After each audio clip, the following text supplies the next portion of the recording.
올여름에 우리 지역에도 많은 비가 내려서 피해를 입은 도민들이 많습니다. 네. 당분간 비 소식은 없지만 이렇게 피해를 입은 분들께서 일상으로 돌아갈 일만 좀 남은 상황이죠. 네. 네. 많은 분들께서 마음을 모아서 도움의 네. 손길을 함께하고 있습니다. 그리고 정부 차원의 피해 보상도 진행되고 있는데요. 네. 왜 이런 생각을 해보게 됩니다. 누구라도 미처 생각하지도 못했던 재난을 당할 때가 있잖아요. 그쵸. 이럴 때 피해 보상은 어떻게 이루어지는지 오늘 이 내용을 살펴보고자 합니다. 네, 재난 피해 보상에 관한 자세한 네. 내용입니다. 원광대학교 소방행정학과 조성 교수 스튜디오에 나와 있습니다. 어서 오십시오. 안녕하세요. 네. 자, 올여름 많은 비로 우리 지역에도 크고 작은 피해가 있었습니다. 인명 피해도 났고 재산 피해도 있었는데 어떤 피해가 있었는지 다시 한번 좀 정리를 해주시죠. 네, 올해 6월부터 중부 지역 중심으로 큰 비가 많이 내렸죠. 네. 특히 이제 7월 들면서 중부 지역, 특히 우리 지역을 중심으로 해서는 집중적인 호우가 있었습니다. 그래서 청주에만도 일주일 사이에 거의 600mm에 육박하는 진짜 많이 비가 왔죠. 왔고요. 보은의 경우에도 500mm에 육박하는 비들이 내려서 누적 강수량이 크게 높은 장마로 손꼽히는 그런 한 해였습니다. 네. 그래서 올해 같은 경우에는 무너지고 잠기는 이런 피해들이 이제 50여 건 이상 지역에서 발생을 했고, 특히 괴산댐 원류로 인해서 주민들이 대피하는 일들이 있었고요. 특히나 말씀하신 것처럼 지하차도에서 침수되면서 사망 사고가 크게 발생을 했습니다. 특히 최근에 들면서 이제 그 90년대, 2000년대 들어오면서는 자연재난으로 인해서 재산 피해 규모는 점점 늘어나고 있지만 인명 피해는 줄어들고 있다는 게 전반적인 분석이었는데, 네. 최근 몇 년 사이에는 인명 피해 규모가 다시 늘고 있어서 좀 주의가 필요한 상황입니다. 네, 지난달 내린 호우로 인해서 괴산과 청주가 특별 재난 지역으로 선포가 됐고요. 지난 15일에는 충주, 제천, 단양이 추가 선포되기도 했습니다. 네네. 자, 여기서 재난 특별 지역인데요. 특별 재난 지역이라는 것은 어느 때 선포되는 건가요?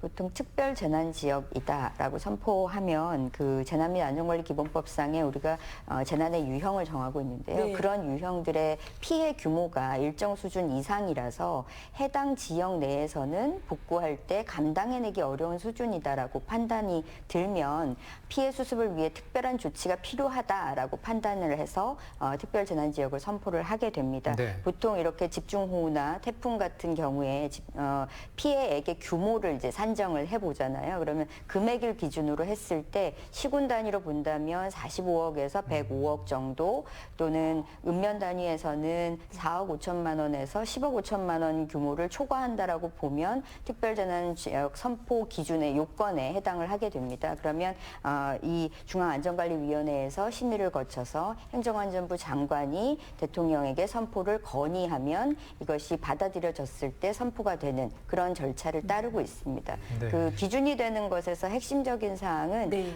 해당 지역 내에서 이것을 복구하는 데에 재정적인 여력이 충분하지 못하다라고 판단될 만큼 피해 규모가 크다. 네. 이것이 인정돼야 되는 게 요건이라고 할 수가 있습니다. 그렇군요. 네, 이 특별 재난 지역이 선포가 되면 이 어떤 지원을 받을 수 있는지가 좀 궁금한데요. 의료나 방역, 쓰레기 수거 활동 등에 대한 지원을 받을 수 있다고 들었습니다. 네, 말씀하신 것 같은 이제 지원들의 대부분은 이 금전적인 것들이 문제가 되죠. 지방비로 감당하기 어려운 부분들에 대해서 국고가 투입된다. 이것이 핵심인데요. 지자체의 경우에는 재정적인 부담을 좀 덜 수가 있고 신속하게 지원할 수 있는 여건이 마련이 된다는 점에서 굉장히 큰 장점이지만, 이것은 공공시설을 중심으로 한 시설 피해 복구에 주로 충당이 되는 비용입니다. 그래서 개개인들에게 들어가는 비용들, 보통 이제 주택이 침수됐다거나 농업 시설이 유실됐다거나 하는 부분에 일정 부분 그 복구 지원금이 추가가 되는 것들이 있고, 나머지 것들에 대해서는 보통 이렇게 간접 지원이라고 불리는, 네. 우리가 세금을 감면시켜 준다든지 유예해 준다든지 공공요금에 대해서 감면 조치가 있다든지 하는 간접 지원 형태가 대부분입니다. 그렇군요.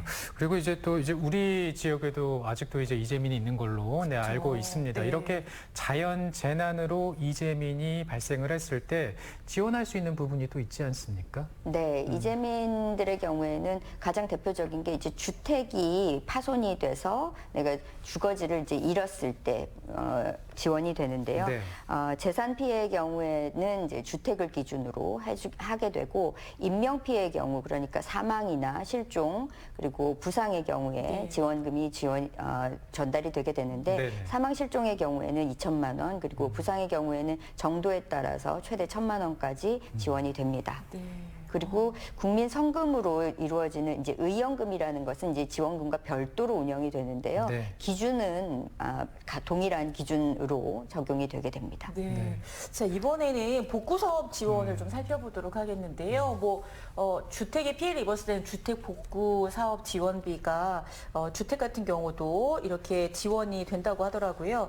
근데 만약에 농경지라든가 어망 이런 것들도 피해를 입을 수 있잖아요. 그럼 이런 것들까지도 복구 비용이 지원이 될 수 있을까요? 네, 지금 말씀하신 것처럼 네. 이제 네. 재산의 산정에 있어서 제일 중요한 거는 주택이고요. 그 이외에 이제 농업시설 그런 지금 말씀하신 비닐하우스라든지 그 어망어구 이런 것들은 이제 시설로 포함이 되기 때문에 지원 대상에 포함이 되는 것이고요.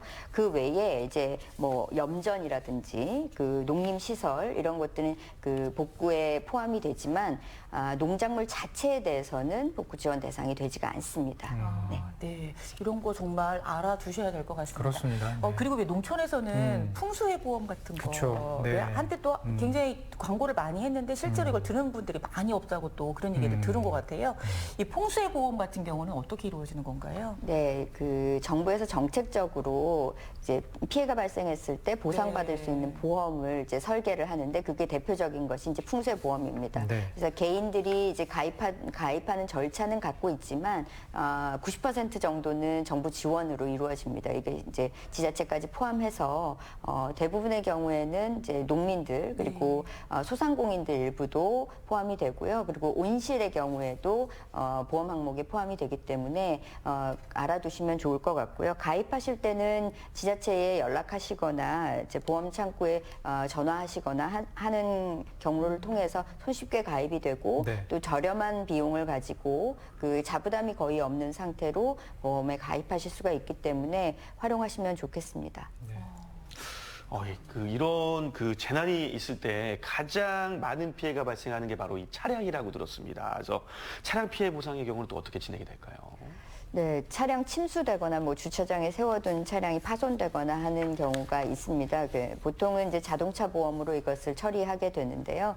자동차 보험에 이것이 포함이 되어 있는 것은 맞는데 책임보험만 가입하시고 자차라고 불리는 자기 손해 담보 특이하게 가입하지 않은 경우에는 보험에서 제외가 되실 수가 있습니다. 보통 우리가 자동차 보험 안에서 보면 일반 개인들의 경우에 이제 10명 중에 2명 정도는 자차 보험에 가입하지 않으시는 경우들이 있거든요. 네. 이런 경우에는 보상받기가 좀 어렵다라는 말씀을 드리겠고요. 그리고 혹시나 썬루프를 열어놓으셨다거나 창문을 열어놓으셨다거나 네. 이런 경우에는 또 보험 혜택을 받을 수가 없는 사항에 포함이 되기 때문에 네. 그런 것들은 좀 주의하시면 좋겠고 차량에서 인한 손해만 보험에서 보상이 될 뿐이지 안에 있던 물건이 파손됐다거나 하는 경우에는 또 보험 산정에서는 제외되니까요. 네. 이것도 주의하셔야겠습니다. 네. 이런 걸 보면 또 보험을 들어야 되는데 또 필요하죠. 이상하게 들지 네네. 못하고 있을 때 피해를 입는 경우들도 있어서요. 네. 자, 이번에는 지자체마다 운영하고 있는 시민안전보험이라는 게 있는데요. 이거 잠깐 설명해 주시기 바랍니다. 네, 최근에 이제 전국의 모든 지자체가 사실은 이 시민안전보험 들어져 있어요. 네. 시민이라면 누구나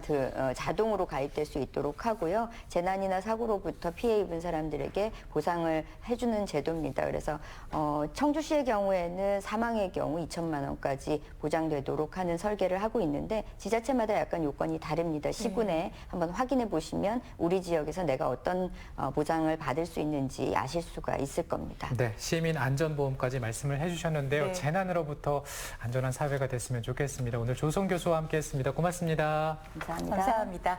자, 오늘 소통되는 아파트 소식 잘 들었어요. 감사합니다. 네, 오성월 리포터. 고맙습니다. 네. 일회 평균 음주량이 7잔 이상이고 주 2회 음주하는 분들의 네. 평균을 고위험 음주율이라고 하는데 우리 지역의 고위험 음주율 얼마일까 봤더니 전국 17곳 가운데 두 번째라고 합니다. 그렇게 술을 많이 드신다는 건가요? 네. 아, 그렇군요. 음주는 몸에 안 좋다는 거 알려져 있으니까요. 절주하는 습관 들여야 될 것 같습니다. 네, 저희는 또 내일 인사드리지요. 시청해주신 여러분 고맙습니다. 고맙습니다.